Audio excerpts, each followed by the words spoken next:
J'espère que toutes les communautés feront en sorte de mettre en œuvre les moyens nécessaires pour avancer sur le chemin d'une conversion pastorale et missionnaire qui ne peut laisser les choses comme elles sont.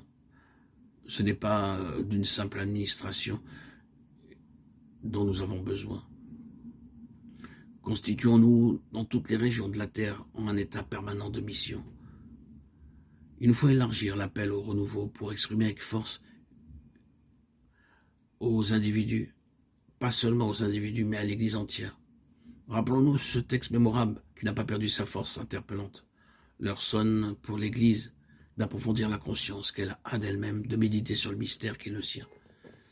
De cette conscience éclairée et agissante dérive un désir spontané de confronter à l'image idéale de l'Église telle que le Christ la vit, l'a voulu et l'aima, comme son épouse sainte et immaculée. Éphésiens 5, 27. Le visage réel que l'Église présente aujourd'hui, de là naît un désir généreux et comme impatient de renouvellement, c'est-à-dire de correction des défauts. Que cette conscience, en s'examinant à la lumière du modèle que le Christ nous en a laissé, dénonce et rejette. C'est ici une ouverture à une réforme permanente de soi par fidélité à Jésus-Christ. Toute rénovation de l'Église consiste essentiellement dans une fidélité plus grande à sa vocation. L'Église, au cours de son pèlerinage, est appelée par le Christ à cette réforme permanente dont elle a perpétuellement besoin en tant qu'institution humaine et terrestre. Il y a des structures ecclésiales qui peuvent arriver à favoriser un dynamisme évangélisateur. Également, les bonnes structures sont utiles quand une vie les anime, les soutient et les guide. Sans une vie nouvelle et un authentique esprit évangélique, sans fidélité de l'Église à sa propre vocation, toute nouvelle structure se corrompt en peu de temps.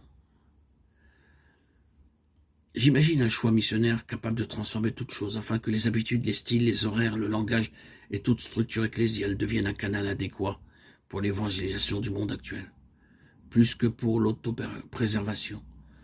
La réforme des structures qui exige la conversion pastorale ne peut se comprendre qu'en ce sens. Faire en sorte qu'elles deviennent toutes plus missionnaires que la pastorale ordinaire en toutes ses instances, soit plus expansive et ouverte, qu'elles mettent les agents pastoraux en constante attitude de sortie et favorisent ainsi la réponse positive de tous ceux auxquels Jésus offre son amitié. Comme le disait, tout renouvellement dans l'Église doit avoir pour but la mission, afin de ne pas tomber dans le risque d'une Église centrée sur elle-même. La paroisse n'est pas une structure caduque, précisément parce qu'elle a une grande plasticité. Elle peut prendre des formes très diverses qui demandent la docilité et la créativité missionnaire du pasteur et de la communauté.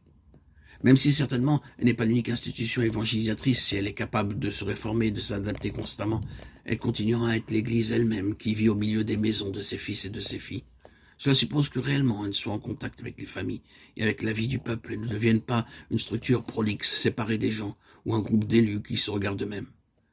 La paroisse est présence ecclésiale sur le territoire, lieu de l'écoute, de la parole, de la croissance, de la vie chrétienne, du dialogue, de l'annonce, de la charité généreuse, de l'adoration et de la célébration. À travers toutes ces activités, la paroisse encourage et forme ses membres pour qu'ils soient des agents de l'évangélisation. Et les communautés de communautés, sanctuaires où les assoiffés viennent boire pour continuer à marcher, et centre d'un constant envoi missionnaire. Mais nous devons reconnaître que l'appel à la révision et au renouveau des paroisses n'a pas encore donné de fruits suffisants pour qu'elles soient encore plus proches des gens, qu'elles soient des lieux de communion vivante et de participation, et qu'elles s'orientent complètement vers la mission.